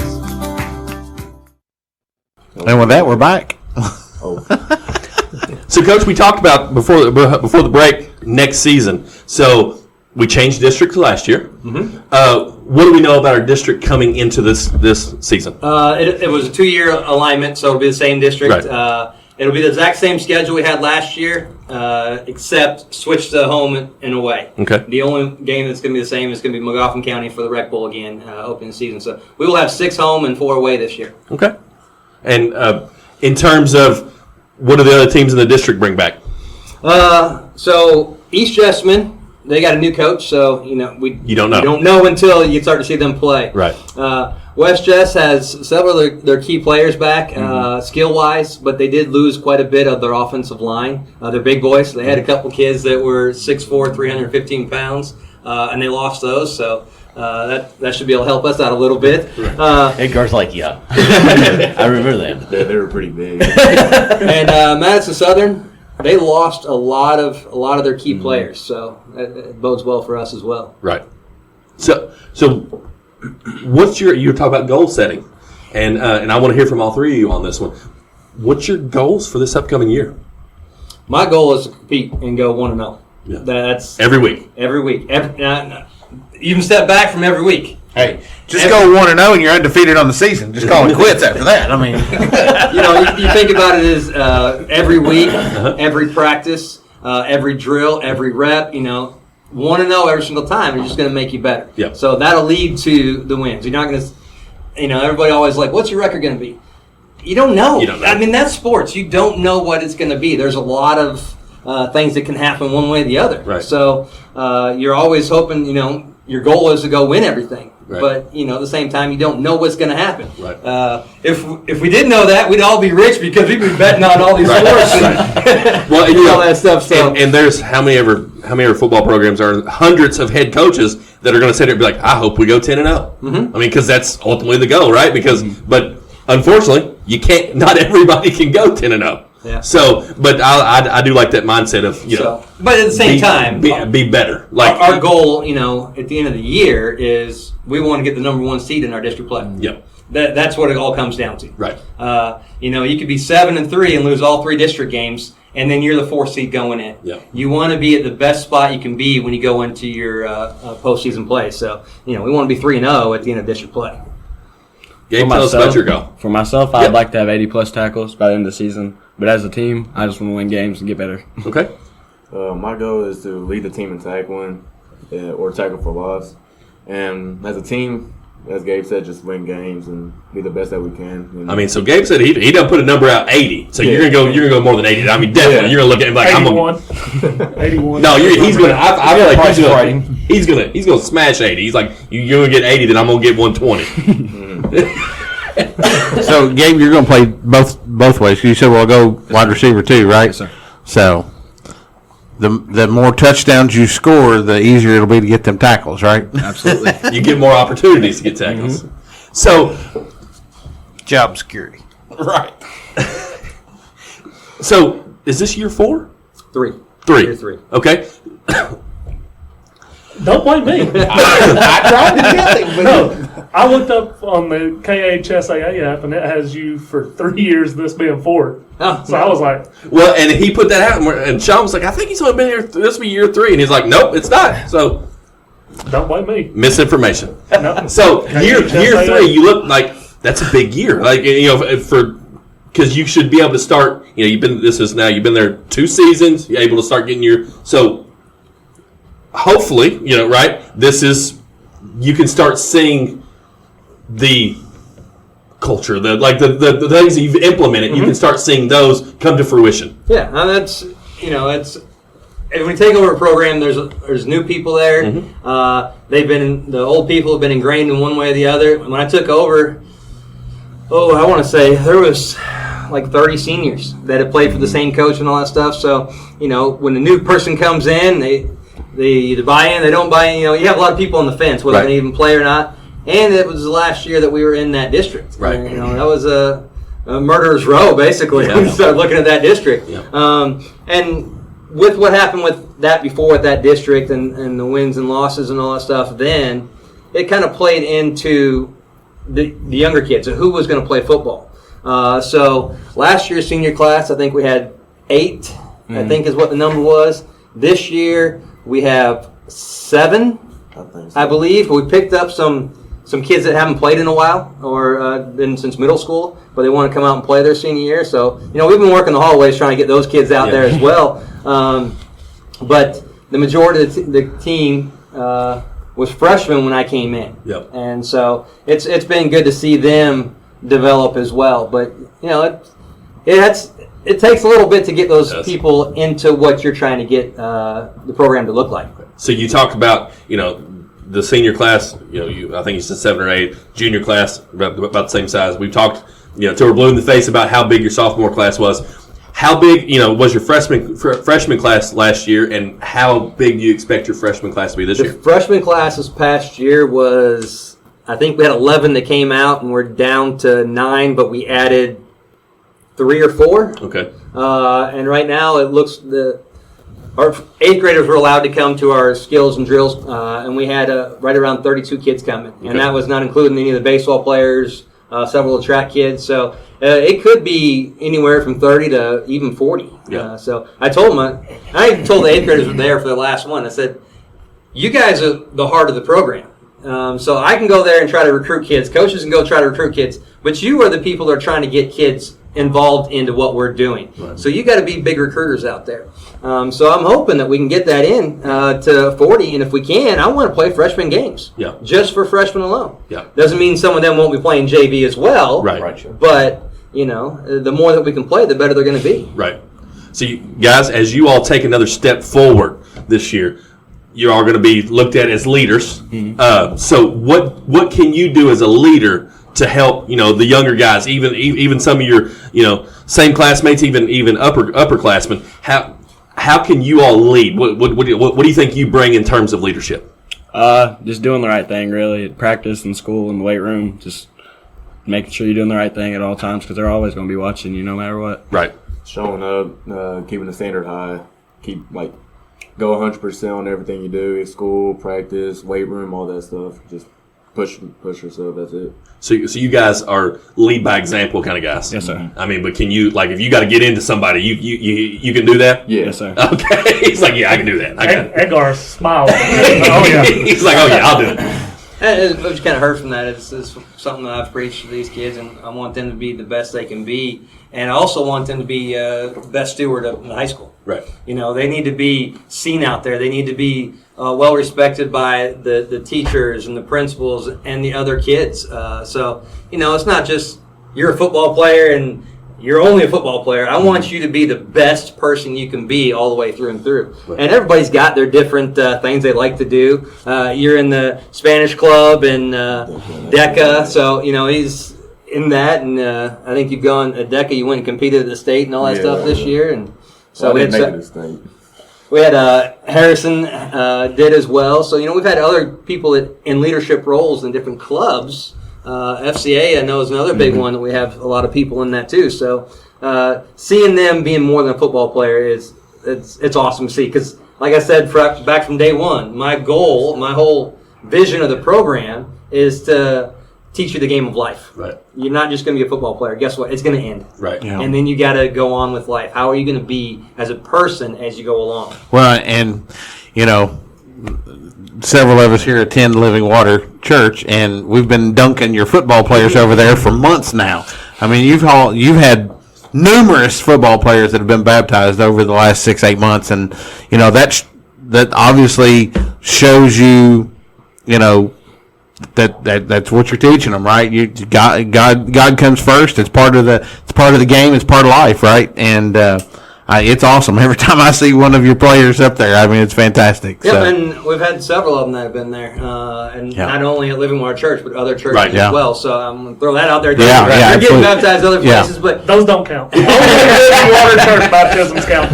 Only the ones. If I didn't see it, it didn't exist. No, I'm just kidding. It's in the Bible. But as a coach, that's a proud moment. That is like a win right there. Yeah. That's one of your biggest wins you can have. Yeah. Well, so you were talking about, you just finished up your skills and drills, and you're getting ready to go to. Is there anybody? We talked about Gabe, we talked about Edgar, we talked about Jacob. Is there anybody that has come out that you're like, oh, look at the step, look at the improvement they've made? Yeah. I mean, when you start looking at it, Jeremy Hampton. He's a corner. Last year we were like, he's going to be all right. He likes to compete. But he only played a year. Last year was the second year playing football. Yeah. So it took him a little bit, and he played a lot of JV games, got a lot of time, and got some reps on special teams. But he's going to be a big factor for us in the secondary. Yeah. So just him, for example, right there. Mm-hmm. What about you all? Who have you all seen? As players walking around in practice, but also in school, who have you all seen that's been like? Yeah, I think they're going to make a change this year. A big one, Scooby. We get him back. He tore his ACL in the first scrimmage. Did you say Scooby? Yeah, Jacob Sutton. Okay. We call him Scooby. Wes and Adam were like, Scooby. I don't know Scooby. So which one's Shaggy? That's what I was trying to figure out. I was like, I know a lot of these kids. I have not heard Scooby. I think he's a big anchor on our O-line. He brings attitude to every play, and I think that's what they need to come together. Scooby, he must have a dog in him. That was lame. That was lame. That's pretty good. That was lame. Sorry, Gabe, that he interfered with that. You keep going. Another thing's our running back room. I think we have so much depth at running back this year, and everyone's made improvements. I think Jonathan Garcia, he put up a lot of weight in the weight room, benching 300, squatting 515. You did that for 515. I mean, that was my ninth grade number. we got four guys over 500. Really? Squat. Yeah. Yeah, he's over here pushing all these guys around. Like, Absolutely. He's just a freshman, so he's got a lot of, you know, he's growing up a lot still. Yeah. But he's doing pretty good. I think he's going to be helping us a lot too as well. Yeah. He'll be an impact player for us by the time it's all said and done this year. Yeah. He played for us last year, ended up coming and starting the last 3 or 4 games for us because of injuries and stuff like that. But again, he was a freshman and getting thrown in. You know, that's kind of a hard situation, but it only prepared him for going forward. And then being in the weight room, he is a dog in the weight room. I'm going to say that right now. He is, you know, he's hitting 225 and he's putting it up there like 18, 19 times. Yeah. And, you know, you look at the The combine, and people are throwing it up 19, 20 times. Some of them are getting to 30. Right. Well, by the time he's done, he'd probably be hitting 30 before it's all said and done. Right. So, Hammond's another one. He's hitting 20 on his 225, and he's hit at 345 or something like that on bench. So, you know, it's exciting to see these kids throwing that weight around. Yeah. So, Gabe, you mentioned the running back room. Coach, what we look like running back this year? Well, we're going to, you know, with what we're doing, we're going to feature that position a little bit more. We're going to go a lot more in the center and have some attitude runs. And so it's one of those, it's not necessarily it's going to be one person, but we're going to have 4 or 5 that we can hand the ball off to, and they're going to get it done. You know, we got Landon Wilson that played the running back for us last year. Not big in stature, but he's a dog. Yeah. He's a dog. Will Steger, you know. Built like a man. That he is. Built like a man. And he's a great running back, too. Yeah. You know, last year it would have been nice to play him a little bit there, but, you know, he had some stuff in the summer, so he missed, you know, 2-3 weeks, and he was not able to play until, you know, padded until the first game and stuff like that. So he got behind, so we had to focus on the defensive part of that with him. So having him back in there, who's the other one? Jamin and Jamarian. Jamin and Jamarian Hampton. Jamarian has not been a running back before. He's just been an outside linebacker, and nobody's really gave him that opportunity. But when he hand the ball off, he's gotten thick in stature as well. Hard. He's going to run hard. And so, you know, that's something that last year we tried to do some more zone stuff and finesse, and that's where they're saying the difference of it. We're going to attack. Yeah. And so we're going to have the backs that are going to attack downhill. If there's not a hole, they're going to try to make a hole. And so having 4 or 5 guys like that, you're going to get banged up in this type of offense. So you got to be able to have a plethora of them in there. And by the way, this kid right here, apparently in an inside drill today, they were pretty impressed with him playing running back. So now listen, I was talking to him before the show. I've watched him run the ball since 4th grade. Like, that kid, once he got to the outside, he was gone. Yep. Like, even at 4th grade level, I was, okay, that kid's got it. Wes, you had a question? I was just going to say, you know, you do have the second Bean Bowl coming up. Last year you ran a clinic for the kids. Are you all doing anything like that this year? No. I'm going to say that because it was a personal thing. I was still working on my teaching certification and all that stuff. Gotcha. So I just got that finished. Woo! I've been Nice. There we go. I've been doing a lot of stuff with that in the evening and trying to get that. So it took time away from being able to do that. Our plan is to try to do something in July this year. Okay, at yeah, the end of sure. July, Just something this and not year. attaching it to the Steak and Bean Bowl like we did last year. Gotcha. Okay, so there is something coming down the road. Yeah. In the well, last summer. year we did the skills and drills like our kids did. I don't know how much fun that is for 2nd, 3rd, 4th graders just doing drills and all that stuff. They want to have a football and run around, run some routes, do all that, and so we'd like to be able to do that type of stuff. And I think it's more suited for us to be able to do that during So while everybody we're keep their in eyes season. open for something coming this summer. Yeah. Nice. Yep. Okay. So will it be that same age range, like 2nd through, what was it, 2nd through 5th last year? I think I can't remember what it was, but yeah, it was 2nd through 5th, and there was some 1st graders and kindergartens that came.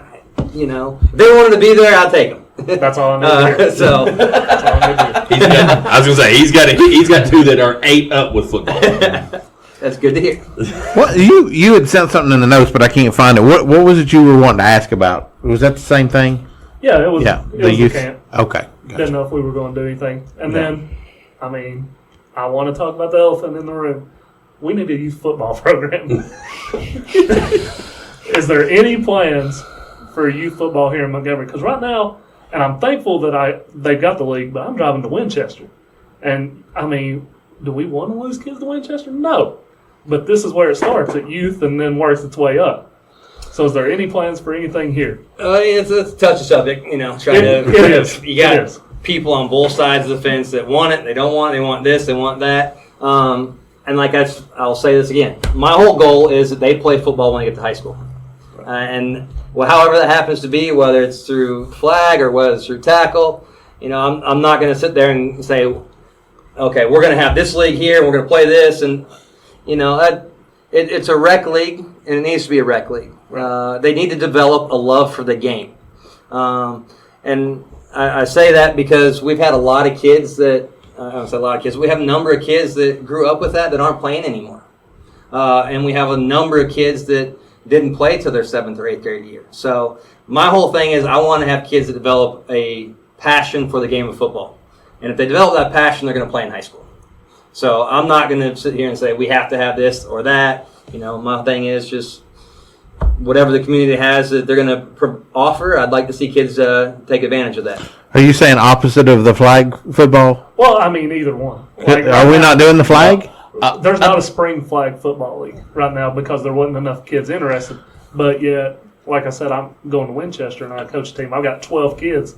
5 are from right here. Yeah. Mount Sterling.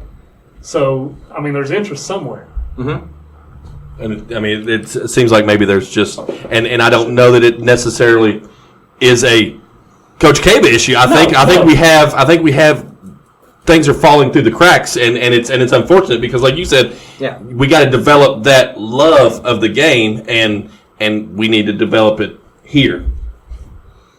I would enjoy that. You would. I mean, it would save me 20 minutes down the road every Sunday. And you would get to see his little one tell people they're too little, which is funny because he's 3 foot tall. Listen, 3'7". Give him credit.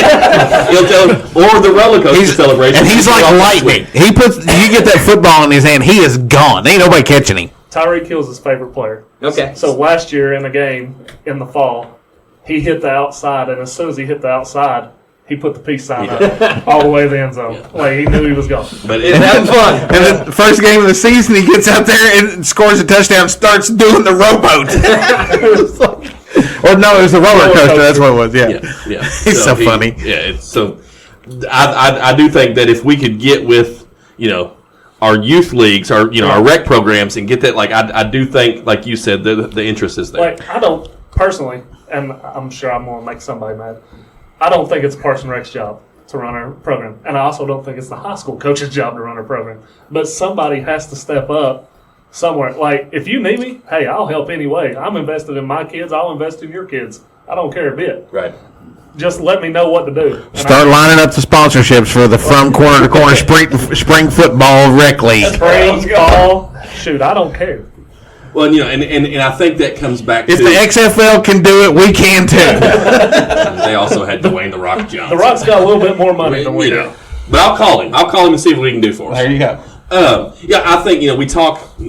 We've kind of branched out into like Menifee County and Bath County. Mm-hmm. And one of the things we see there is the community support. Like, the community comes together and they rally behind. Like, I wish, and we've said how many times, like, if we could get the community support on this show that we get from Menifee and Bath, like, we'd have 25, 30,000 listeners every week.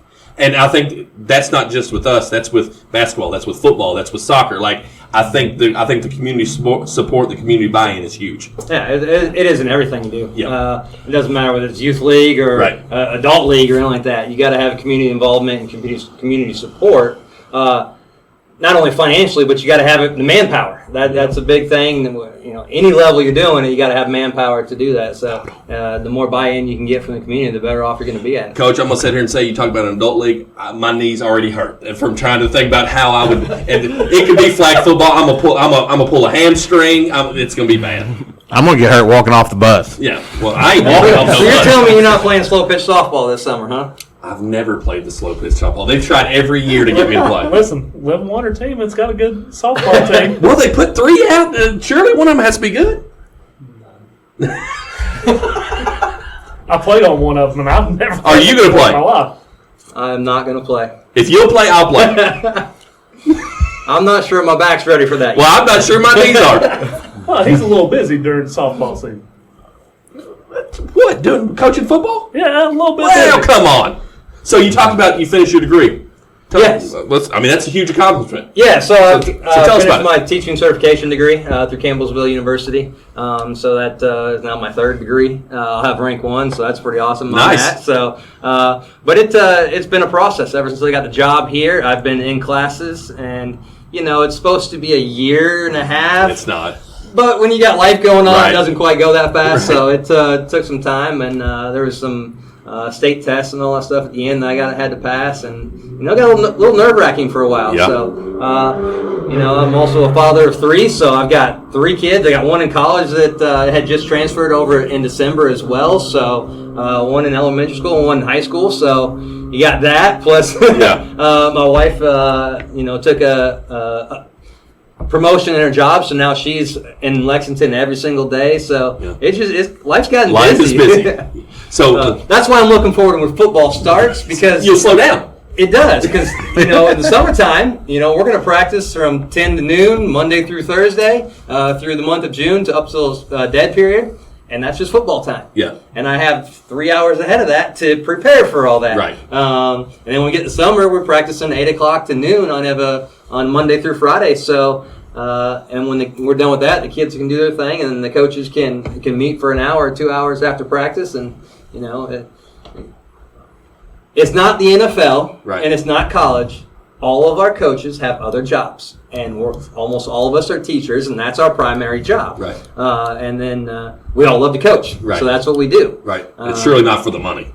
No, it is not.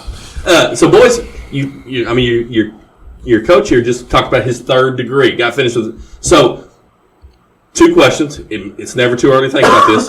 1, do you hope to play football in college? 2, what do you hope to major in? Well, for a while, I didn't really want to play football in college and wanted to go to trade school. But if I was to get a degree to go play football, not real sure what I'd major in. But if I didn't, I'd like to do HVAC for a trade school. Yep. I used to want to play football in college, but I dropped it because I don't know. I don't really remember why, but I'd like to major in architecture or engineering. Okay. Because big money in there. So. There is big money. You're right. And minor in my own business, make my own business. So Okay, cool. It's a little entrepreneurship there. I like it. And you can't go wrong with a trade. We just had a player that committed to play football, right? Didn't I see that? Yeah. Zion Veal. Yeah. It's committed to Morehead State. Yeah. Yes. It's a big deal. It is. It's it's Division I, so that's a great thing to see. Yeah. And it's close. And with his grandma and grandpa being here, that's who he's living with right now.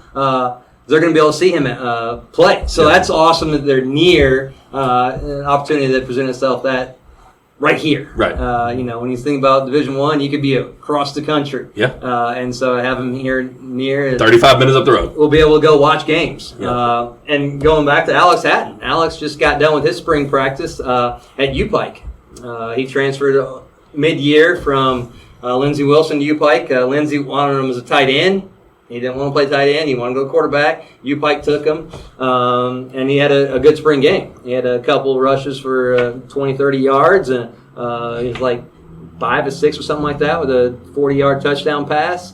And he redshirted last year, so he's going to be a freshman going into it this year. Yeah. He's back. Right now, they have a starter that's been the conference player of the year last year, been a 3-year starter, so that kid will be a senior. So he'll learn the ropes through this fall. And I said, anytime you get reps in a game, you make the most of it. Yep. And you be prepared. So if anything happens, that he goes down for a play or two or a quarter or a game, you're ready to make people know who you are. Tom Brady. Absolutely. And take that. And once you take it, you don't relinquish it. Nope. Yeah, absolutely.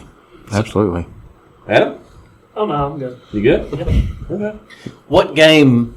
You said the schedule was the same as last year, other than just flip flopping home and away.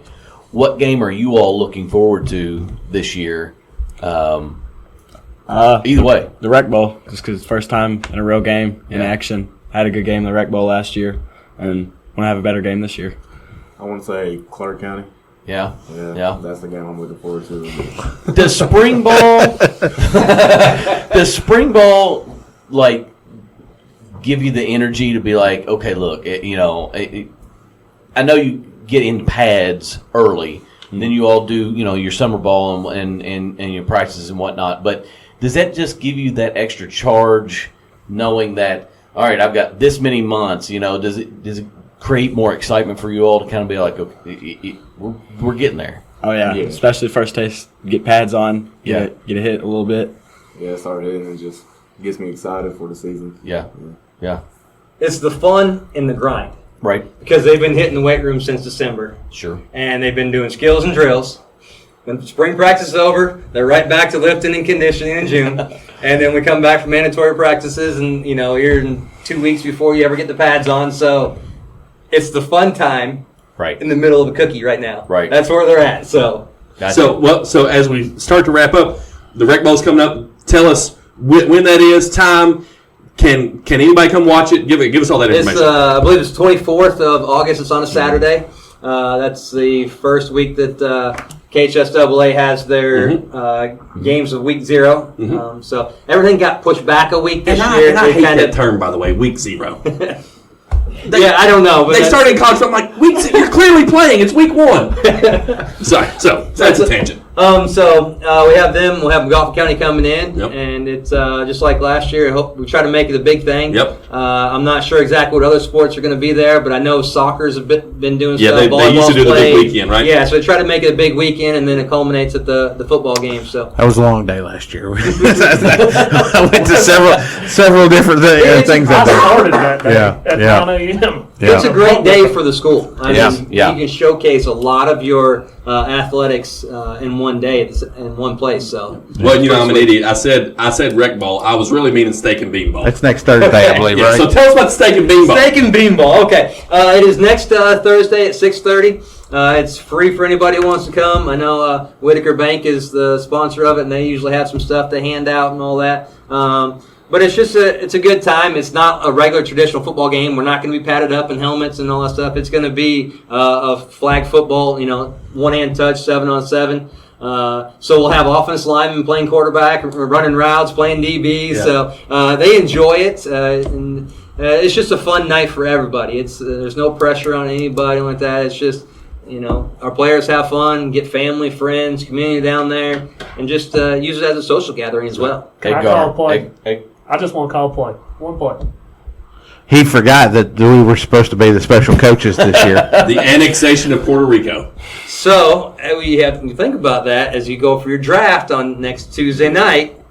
There's some people here that might want to be drafted. Edgar, I want the first play. I don't know how much, but I'll be better after that. First play. And it's Edgar go deep, isn't it? I was going to say, I want to see Edgar score a touchdown in spring game. I'll try. I'll try. All right. Well, a couple of things, Coach. Thanks for coming on with the fellas here, and getting us ready for football season. We're all excited about that for sure. We have our athletes of the week that we need to give out in Montgomery County. Kimsoft Athletes of the Week goes to the ladies bass fishing team this week, SK Lansdale and Hagen Stilts, who won the regional tournament for Region 4 and were runners-up in the co-ed division. So, and they're after my own heart. They're the Pink Croc team. I thought they were. They are the Pink Croc team. Yep. And Norman Lansdale, the boat captain, also dons a pair of Pink Crocs. So there you go. He's a man after my own heart. There you go. And then this week's Tutu's Dog of the Week, because why? is Grace Rogers from Menifee County softball team. She currently leads the state in stolen bases. Yeah. So, yeah. And our only homer count is up to 12. And Grace does not like to have fun. She does not. No. No fun. Zero fun. Zero fun, sir. How much fun is football? Zero fun, sir. That's perfect right there. Wes, what's our call to action this week? Our call to action is, again, subscribe. Neil? Yes? How much does a Polar Pop cost? 96 cents. Guess how much our subscription cost? 96 cents? Only 3 cents more than that. What? For only 99 cents. You can subscribe to our page, and once we get to 25 subscribers, we're going to put out some exclusive content, some shenanigans. Sean said he would go shirtless. I mean, you know. Sean Let's did not do say that because we might not get subscribers. I'm going to spend more time in the weight room with Ed. Hey, 99 cents a month. You forget that you're even paying for that. Right. I've kind of got that Chris Farley thing going on, so you know. You can probably find Van 99 down by the cents river. in the streets of Mount Sterling. So subscribe, and we would appreciate the support. That's our call to action. Absolutely. Well, guys, there you have it for this week's edition of the Coach's Corner, presented by the From Corner to Corner podcast. Remember to help us promote our Coach's Corner show, our KimSoft Athletes of the Week program, and our Menifee County Brent Wehunt Kentucky Farm Bureau Athletes of the Month program. We do what we do for our surrounding communities, our teams, our coaches, and our students. And our community. They deserve it. We'll catch you guys next week. Stay safe, friends. Life in the year 2000 thanks to Rusty Cerniglia's bold leap into entrepreneurship. Juggling a full-time job with his small gutter venture, he watched it blossom into CRC Renovations. Fast forward to today, CRC boasts a dream team ready to dazzle both homeowners and businesses alike with their top-notch services.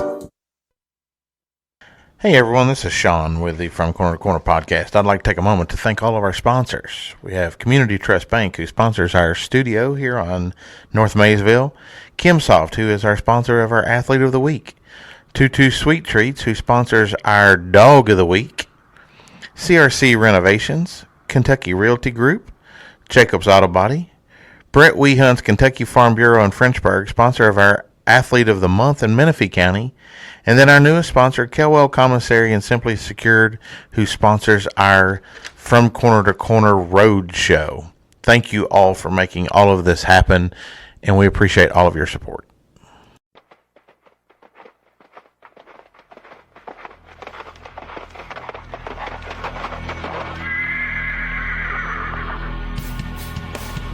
The Moco Four Horsemen would like to thank you for listening to From Corner to Corner. Be sure to go out and follow us on Twitter, on TikTok, on Facebook, Instagram, and even YouTube. Whatever podcast platform that you listen to us on, be sure to go out and give us a 5-star review. Thanks as always, and we look forward to seeing you next week.